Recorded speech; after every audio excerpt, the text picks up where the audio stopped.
Gio. Thank you very much for joining me here today, man. I definitely appreciate it. It's been quite some time since we've had an interview, so I'm definitely glad to have you back on here. Yeah. Thanks for having me, dude. No problem, man. I do want to say I gotta give you a bit of an apology because we pushed this interview from December to now. I have like a bad insomnia problem, so I'll go 2, 3, 4 days no sleep, completely just go nuts, and the next thing you know, I'm back to normal. So luckily, as of right now, I'm doing all right. So that's good at least. That's crazy. I, that is insane to me. But no worries. I've had, I've been super busy myself. Um, yeah. It's all good. Yeah, man. I mean, there's just times. I think it's the winter. The winter messes me up the most. Even though, as you can see, it doesn't look like winter over there. But um, Yeah. anyhow, man, I got 6 questions for you written down, and I'll probably come up with some more as I go along here. First question is, Alright. and I know you're definitely excited to talk about this one. Tell us about the upcoming Kenshiro album. All right. So that is a cool one. Yeah. So I actually just came back from a recording. I was recording earlier for that. We just wrapped up the drums on the first song off that album, and I'm super excited about it. It's gonna be a kick-ass album because we've really worked hard on it, and we're done with all the pre-production. We basically have a demo for each song. We've practiced these songs and we've tweaked them for a year now. Mhm. So it feels really good to start the official recording. And today was a kick-ass session. Um, we recorded a new song that is a tough one to say the least. It was challenging, Mhm. and so are many of the new songs. I think that is the thing about this album. We're really pushing ourselves and we're pushing our sound, and it's gonna be the best material from Kenshiro for sure. It's the best, they're the best songs we've written, and we're getting better as well. We're becoming better musicians playing these songs. There's a lot more um, technical elements to it, like polyrhythms. There's more progressive metal stuff. There's a few elements from gent in there, but there's dynamic stuff as well, and there are some very melodic parts, and I think it's got a little bit of everything, all the good aspects of Kenshiro. And one thing that's cut down a lot on vocals, so it's gonna be a much more instrumental heavy album, Mhm. which is cool because we that means we get to tell a story through our instruments, through rhythms and through riffs, and then it's more up to the listener to interpret that and to try and get in the state of mind that's intended. And Yeah, you can kind of make the song your own, and yeah. So we're trying to say more with less words, if that makes sense. Yeah, it does. So, So how so yeah. many songs is anticipated to be on the album? So we've written 10 songs, um, and they're finished in terms of structure and drum space guitar. It's all written. Lyrics. In terms of lyrics, we have written, I'd say maybe 50% because there's not that much lyrics anyway. Mhm. Some songs are completely instrumental, which is very I think it's a challenge because you have to keep it interesting without saying a word. Yeah. So you're only, as a listener, you only get the title and you get the sound, and that's all you get, and the rest is up to you to figure out what it's about. And It's a bit of a concept album, which I'm really excited about, because a cool that's my favorite way of telling a story through music is with a concept album where everything fits together and tells a story from start to finish. So that's something I've always wanted to do, and yeah, it's going to be a good one. Yeah. And then I'm really hyped for that. When can we expect it though? That's the big question. That is a big question. So, like I said, we've prepared for it for a year, which is way longer than I thought we'd be working on pre-production. But it's gonna be totally worth it because now I'd say we're pretty well prepared to record the actual thing. So that's cool. But the whole thing, well, I don't want to say a date or anything. We don't know yet, but I'm hoping we'll be, I'm hoping we'll be more, I'm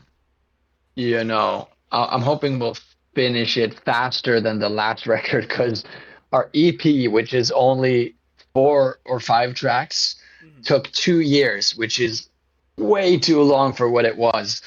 And I guess that has a little bit to do with the fact that uh, we there wasn't always time for us to meet up and go to a session all together. So that was one thing, and the other thing was that we spent too much time tweaking little details, and yeah, it just took a lot of tweaking and perhaps a little more. Um, but the album is 10 songs, so I'm guessing we're gonna work on it uh, the whole year, Mm-hmm. and then maybe we'll release some singles this year. There's a good chance that the first tracks will come out this year. Um, I'm guessing late 2025. But yeah, the whole album maybe next year. Next So year. I'm yeah, I'm hoping we'll work on it like like if we stay on track and just, you know, work at it continuously now and don't have too many things in between, then it should be realistic to have it out next year. I mean, that sounds good. I'm definitely hyped for that. Like I said, man, I've been waiting for some new Kenshiro for a while. You put me onto the band. You said, "Here, I have another band. I'm not just in Blue Gem." And I was like, "Okay." And I heard it, and I was like, "Dude, this is fucking amazing. Like, this is right down my alleyway." I'm a big metal fan, so. Yeah, that's cool. That's cool. So, I'm happy to hear that, and I'm really grateful for the for the shout outs and the airtime you've given us, and yeah, we love that. of course, man, anytime. I'm waiting though. Whenever you get some availability, can you like make the what's it called, the jingle? I guess it's called. I Some people call it ID, some people call it shout outs. I just call it a jingle. Yeah. Yeah, that'd be cool. Uh, I can do like a drum jingle. Those are fun. Yeah, I think that's what you did like the last time, So and then I didn't last too much longer over yeah, there, and then yeah, I felt kind of bad about that. 'Cause I was like, he put some work into this one. yeah, but it's no problem. It's just those are fun to do. So I'm down. Awesome, man. I appreciate it. Um, Yeah. my next question for you is, what have you been up to since the last time we spoke? Okay. And when was that again? I mean, if we're gonna be technical, we talk back and forth on Facebook, but I guess we're gonna say since Yeah. the past interview I had, which was 2023 summer. Yeah, okay. So 2023. Okay. So a bunch of things have happened. Um, let's see. Well, without getting into too much detail, one cool thing is that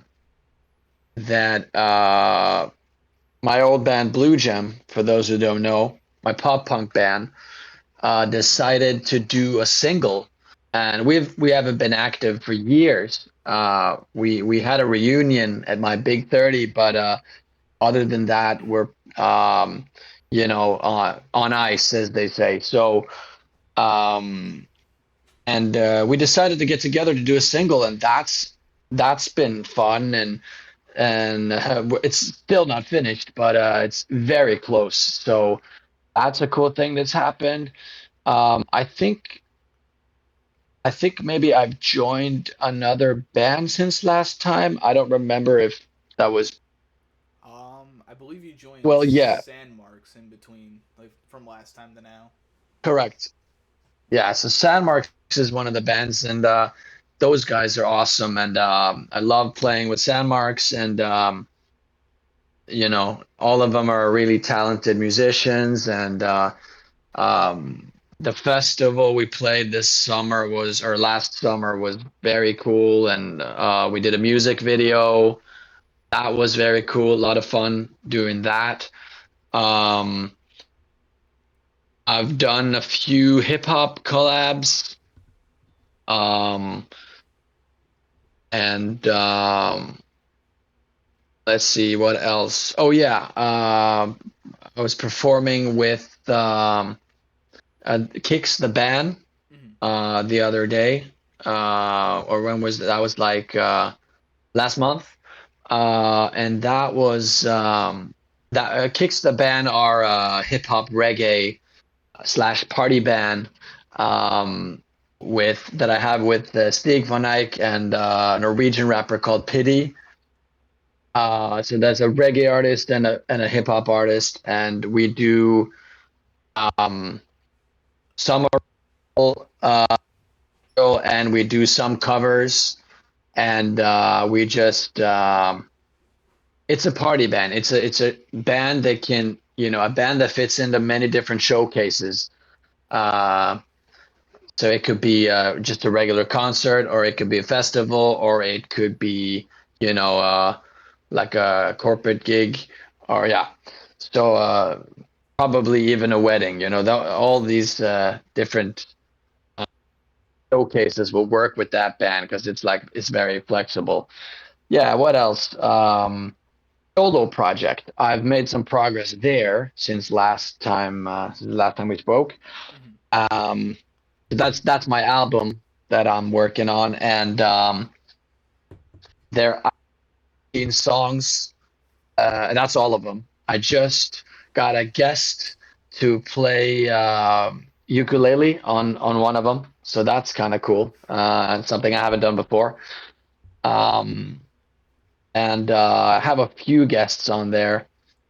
One of them is a bass player from the U.S. Called Stephen G. Shout out to Stephen G. if he ever sees this. Um, and yeah, he's very talented. And then there's um,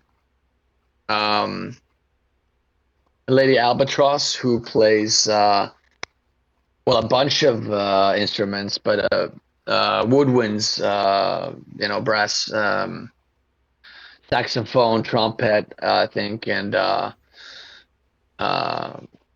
maybe a couple others too. And there's yeah, she and her friend, his name again, Mihai, I think. Yeah, they did the horns for my album. And then there's a guy called Christopher who did a guitar solo for one of the tracks. Phenomenal lead guitarist. So I'm very psyched about that. And yeah, I think those are all the guests. And I got my sisters to do some backup vocals here and there, which was really cool. Awesome, Uh, man. yeah, as far as the solo project, I think you kind of answered one of my questions. The question was going to be, how's the solo project going? But you kind of nailed that one before I had a chance. Yeah. um, So that's I've done a lot of that since last time, and trying to get time for that in between other projects because usually I put my solo project last, mhm. um, and I just focus on everyone else. But yeah, I've had some time to work on those tracks, so I'm just mixing, and as soon as it's all mixed, I'm sending it off to master, and yeah, no idea when it's going to be out, but I'm hoping next year. Awesome, man. So you brought up just a couple of concerts you were doing and everything. Now, I believe it was for October. You gave me like the. You said you can come up to Norway or down. I don't know if that's down or up from where I am, but you can come over to Norway and you can come over to the concert. Come check us out, dude. I really wanted to go to that, but definitely money's a tight thing. You're going from one country to another. But how did that concert go? How was it? Yeah, that's a good thing you reminded me of that because that was really cool. Epic Rock Night, Yeah. and it was epic for sure. So Epic Rock Night was a thing I put together with three of my bands and another band. So there was it was a four band night, and so there was the opening act called Jamie, which are a progressive rock slash metal kind of band. Very cool, very talented guys. And then there was Gas Gas Gas, which is my garage rock band. Mm-hmm. Um, and then there was Sandmarks, and Silver End, who headlined that one, and it was just very crazy. It was just crazy for me doing three shows that are, that intense back to back.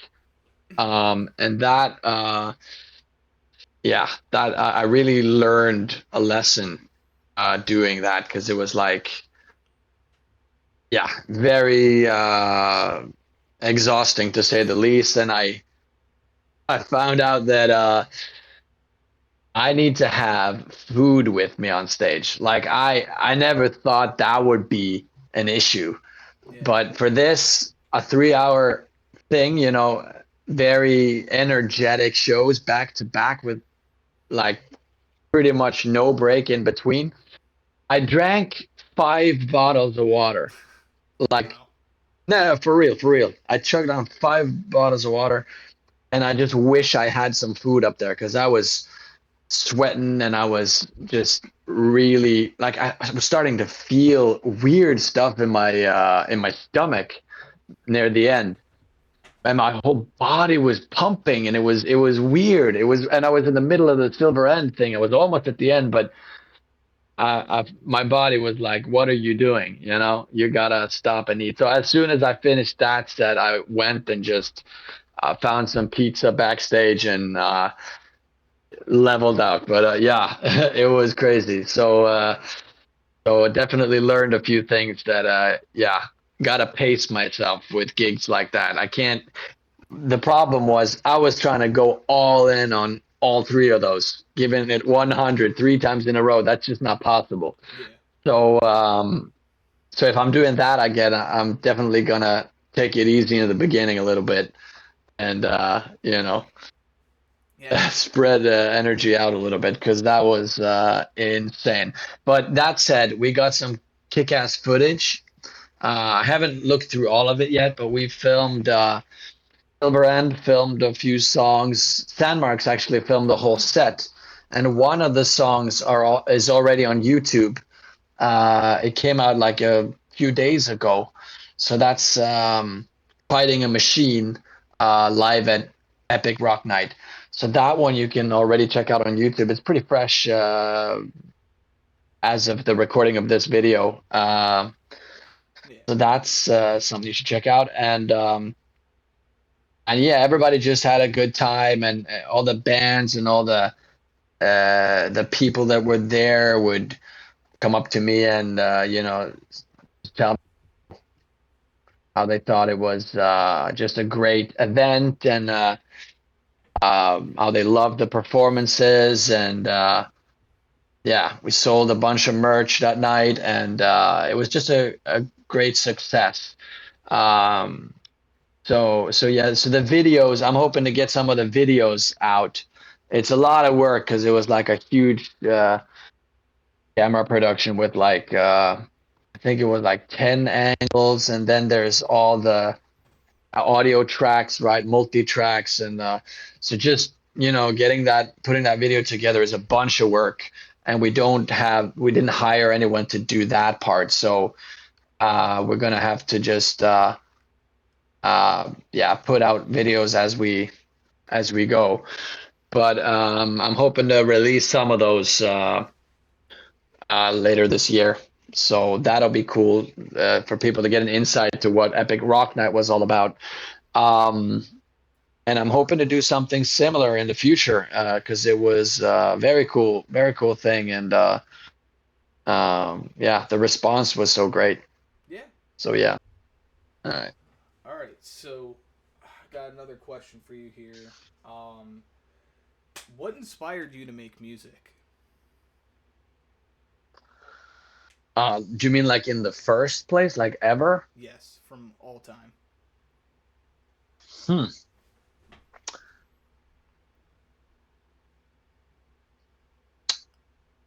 I don't know exactly what inspired me the first time. Um, but I guess there were a couple main things that sparked something in me, and that was when me and my friend Eric from Blue Gem, we saw a couple movies that inspired us, and one of them was School of Rock, and the other one was The Rocker, which I believe is a lot newer, but that was something that uh, inspired us a little bit. And then there was, of course, our favorite band, Green Day. Mm. Um, Trey Cool was the drummer that made me want to drum and get serious about it. So that was a huge inspiration early on for sure. Yeah. Green Day for sure. School of Rock. That's a movie I haven't heard, and that's the one with Jack Black in it, right? Yeah. Yeah, I haven't seen It's that hilarious. since I probably first found you guys. Honestly, like it's been that long. Yeah. I think I'm gonna have to Yeah. definitely get that up. Get it on the old TV as well. For the nostalgia purposes. Yeah, you should. It's hilarious. I feel like as I'm getting older now, right? I'm about to be 22 in August. But as I'm getting older, I feel like I keep reminiscing so much on like the past a lot more. I feel I'm always trying to feel like I'm chasing nostalgia in some sort of way. So, School of A Rock. 22 is like super young. Like 22. Damn, I wasn't even worried when I was 22. You start worrying nine. The nine is a scary number to anyone, even if it doesn't mean much. It's just the end of the 20s. But Yeah. the nine, that's scared me. And now I'm totally over it. Now I'm just enjoying the 30s, and I'm just all laid back about it. And I know that, you know, um, it's the prime. 30s are your prime. 30s are great. There's nothing bad about it. It's just something about leaving the 20s that was like, oh shit, I'm leaving my 20s, Yeah. and that's kind of scary. But it's just because it's the first time. It's just because you haven't been there yet. But yeah, It was definitely the same way going from like 19 to 20. But what I will say is, in America, yeah, our legal drinking age is 21. So everybody gets excited for that 21st birthday. And then, you get yeah. there, you don't know where you are the next day. And then it's just over. It's like, okay. the 21st happened. It's over. Now I'm actually in my 20s now. This sucks. I guess so, yeah. And then getting older is fun some ways, but you know, it was definitely things were Yeah. definitely cooler when you were younger for sure. I think I think when I found you guys, I was like 10 or 11 or something like that. For one of Dang. the very first rock bands, metal bands, I combine those two. I ever found the first bands I found was like Metallica, Slayer, Green Day, and then Blue Jam. That's cool. That's very cool. So yeah, I think you guys on my original Spotify playlist are I think the first song, and then followed by Seether right after. Okay. Seether's a good band. I like some of their stuff, but I don't keep up with them as much anymore as I did when I was younger. I got Okay. Yeah. hundreds of fucking bands to keep up with nowadays, man. It gets hard. I can imagine. Yeah. Doing your radio thing and all, and you gotta look out for cool up and coming bands um, yeah, there's so many out there. It's just saturated with cool new bands, and you gotta you gotta be on that every day if you want to hear it all. It's possible to hear it all. Um, so yeah, I think yeah, because I try to prioritize the up and coming bands a lot more. Because I mean, Metallica is not gonna see me yeah, playing them, you know. no, no, And I feel right, like a lot of the up and coming bands they appreciate the airplay a lot more and things like that. So yeah, I just like to give back as much as I possibly could, and establish connections and just I don't treat yeah. people. I don't treat like up and coming bands. It's just a guy. Let me play them. I try to make friends with everybody. The more friends, the better. You know. Yeah, yeah, that's great, and I love what you do. I love the whole, um, the mission of the mission of the channel. The your whole purpose is cool. Supporting up and coming bands and just trying to get them out there, making, making uh, giving a place online for in online radio for up and coming bands and alternative bands. That's the cool part. Metal bands, hard rock, punk. All these things need a platform, especially the up and coming ones. And I think it's great that people will do that, and it's great that you participate in the promotion of those bands. Of course, I definitely also like the idea of just radio by itself. Like back in the day, maybe just 10 years ago, I'm not going too far back, but radio was everywhere. There was not too much Spotify and Yeah, YouTube and everything else like that. But yeah, nowadays, I feel like radio kind of has shifted. It's kind of gone down a little bit. So, like, my approach with it is, I want to make radio cool again. I want people to be like, this is cool. These bands are cool. Like everything that's going on this site is awesome. You know, yeah, try to make yeah, it more modern. I think that's a good thing since I am a little bit younger because a lot of the people in like the space they're like in their 40s, 50s, 60s. Um, it's yeah, different approaches, because I've done content creation for a while. I was a Twitch streamer, and going from that to radio seemed very difficult for me at first, but it's kind of like the same thing because I'm very yeah. adjusted to speaking to people. So Hmm. it kind of definitely resonated over time. But Yeah, yeah, yeah. anyhow, And it's cool because you get to discover all the cool new bands, and I mean, not all of them are going to be super cool and your kind of music, but you're gonna you have that filter and kind of filter out the ones you don't like, and then you end up with a bunch of cool up and coming bands that no one's heard of, and you can help them get more exposure, and that's awesome. yeah, for sure. I think the thing is for me, I try to give the listeners a lot of what they want. So let's just say I don't know. Let's say I'm not a fan of grunge metal. I am. I have no problem with it, but just for an example, if somebody in my chat's like a big fan of that, I'm gonna try to cater to them a little bit, try to get them to listen to it a little bit more, because at the end of the day, I feel like doing radio is more about everybody else, like the community and the people tuned in, and I'm just there to play the music and make sure everybody has a good time and say funny things on air every once in a while. Yeah. It's fun to do for sure, and this is the type of like path I want to go down in life. This actually is kind of like a good question for you. I believe you own a record label. Am I right on that? Yeah. That's that's right.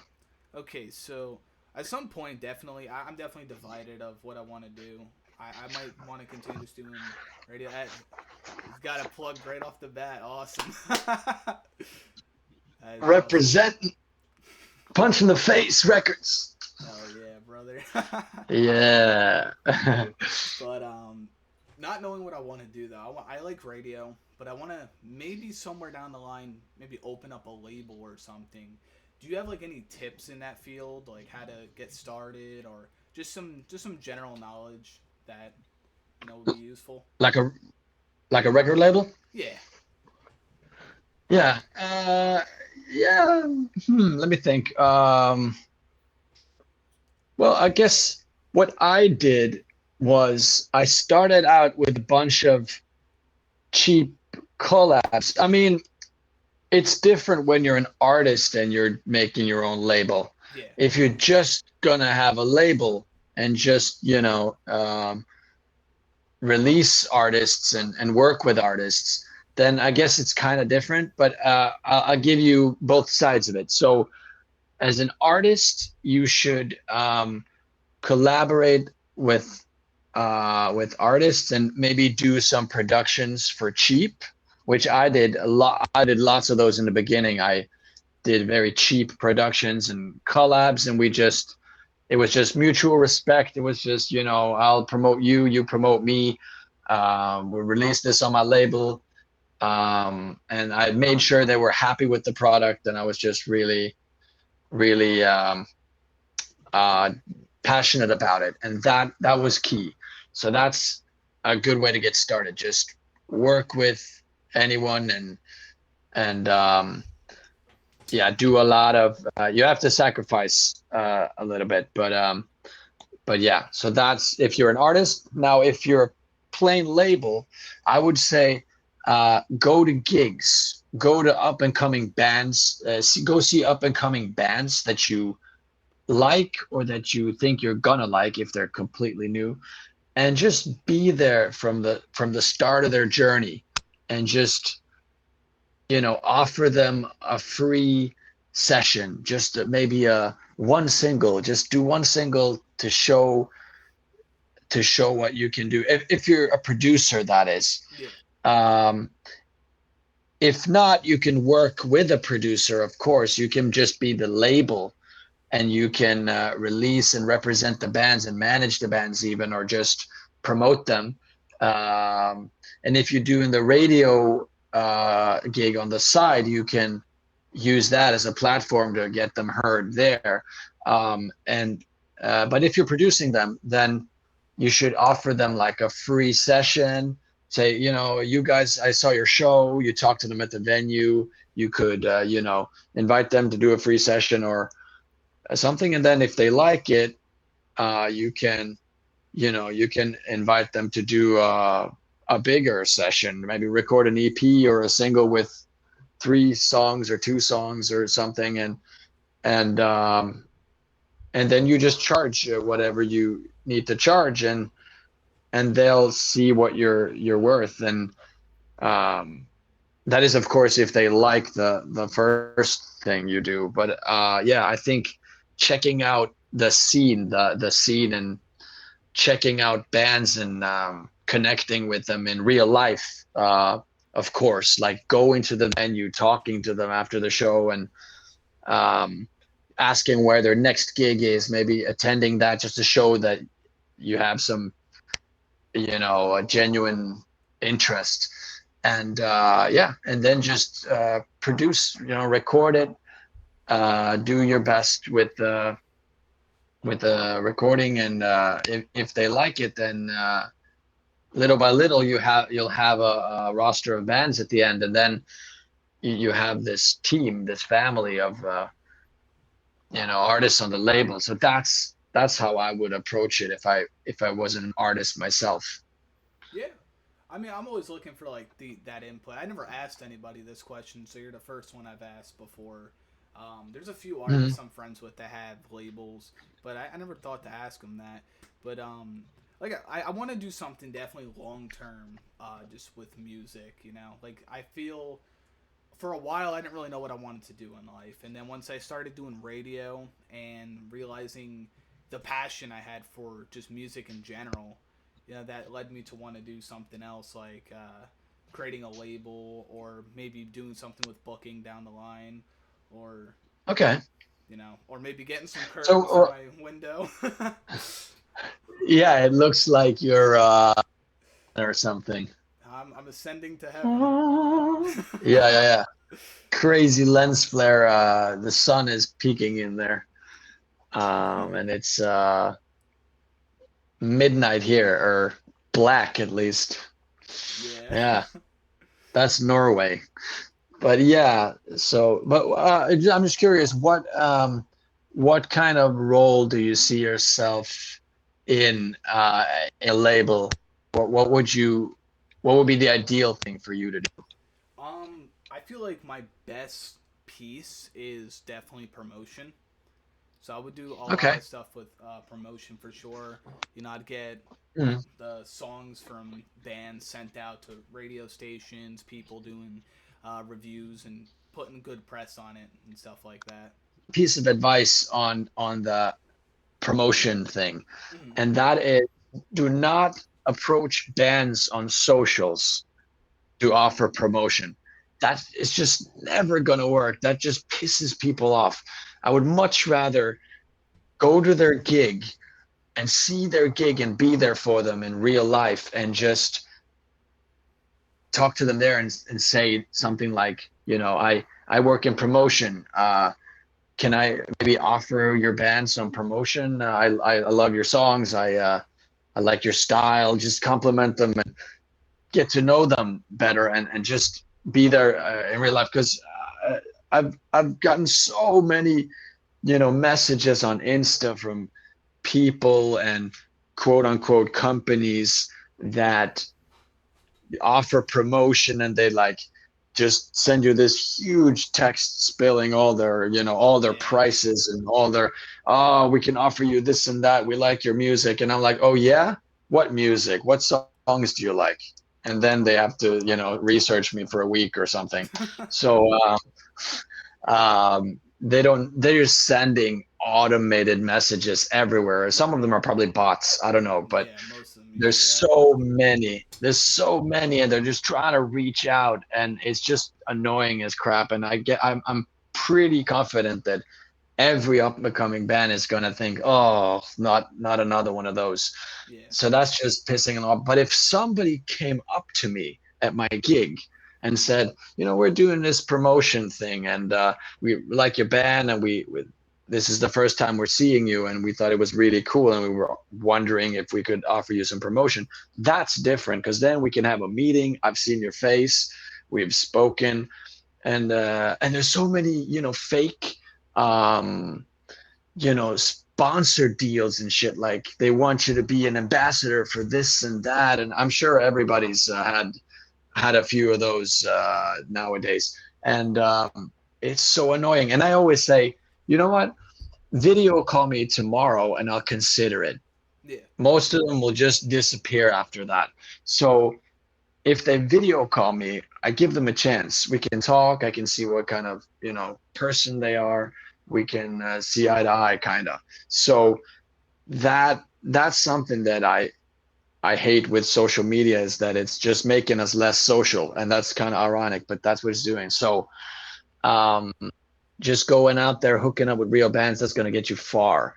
So yeah, don't become one of those social media spammers. Yeah. No, I get a lot of those on Facebook. I'll just be going through the Vibe Tunes Facebook, and it's just some random guy. Hey there, I'm offering a Yeah. PR package for your website. No, get out of here. Yes, exactly. There's so many people just trying to take advantage of the fact that they can reach everybody so easily. Yeah. And that's not the way to go. You gotta show them some respect first, and even better, meet them in real life if you can. Go to the gig because that'll show dedication. That's like, oh, he came to the gig. He actually found the place, knew the time, went to the venue, saw the band, spoke with the band. That's respectful. So Yeah. that's my greatest advice there. Yeah, for sure. I'm always looking for like new types of things for improvement. Like I'm all over the place with Vibe Tunes. You saw like last year I was doing a music video show, and then now I want to do like album reviews and stuff like that. I think it'd be very That's cool. appropriate, you know, especially when the sun's not blasting. Whenever I get the time to record, I think I might just do like the Kenshiro EP review, give an honest review, do a rating, you know, stuff like that. You could do you could do that. But there's a lot of cool ideas. Um, but at the end of it, I gotta say, I really do appreciate you being here today. Um, we had a couple of slip ups with audio and things like that, but that's just life, you know. Yeah, that's how it is. um, I definitely feel like I'm cropping out this camera for sure, on my camera at least. So first and foremost, I want to thank you for being here today, Gio. I appreciate it. We had all sorts of audio and connection issues, but nonetheless, man, it's fun. It's cool. It's cool. And thanks for having me. Yeah. No problem, man. There's this beautiful tool. It's called an editing software, and I'm gonna have my hands full with that one for sure. Yeah. It's gonna be a fun one, man. But anything you have to say about you, your bands, anything like that, floor is yours, man. You can say whatever you All feel right. like. All right. I'm just gonna lay it out there, a short summary. So Blue Gem, my old punk band, is dropping a new single hopefully this summer, late summer, maybe. It's almost finished. We're doing the final tweaks on it, and it's gonna be sick. It's just we're really happy with it. So yeah, so that's one. Then there's the Kenshiro album, which we'll be working on all year, and it's really pushing the boundaries of this band and of the sound, and we're really stoked about it. 10 new songs. Hopefully, it'll be out next year. Then there's my band Kicks. We're doing shows here in Norway. Kicks the band, hip hop reggae act. I have a bunch of hip hop collabs coming up, so look out for singles. Um, there's Sandmarks. Sandmarks are doing a couple of new singles as well. You can check out the latest video on YouTube, the live video, Fighting a Machine live at Epic Rock Night. Um, my solo project is going well. I have recorded 13 songs and I'm currently mixing them, hoping the album will be out next year as well. And then there's uh, yeah, no, that's it. That's Awesome. it. You thought there was more. I knew I that. thought there was more, but then I was like, nah, nah, I got it. Awesome, That's man. it. Hey, man, thank you again for joining here today. The interview will be posted onto YouTube Sunday, and then it'll be aired first on Saturday, if that makes sense. I think I said that a little backwards, but Alrighty. it works well. Yeah, okay, okay. Awesome, man. Yeah, yeah.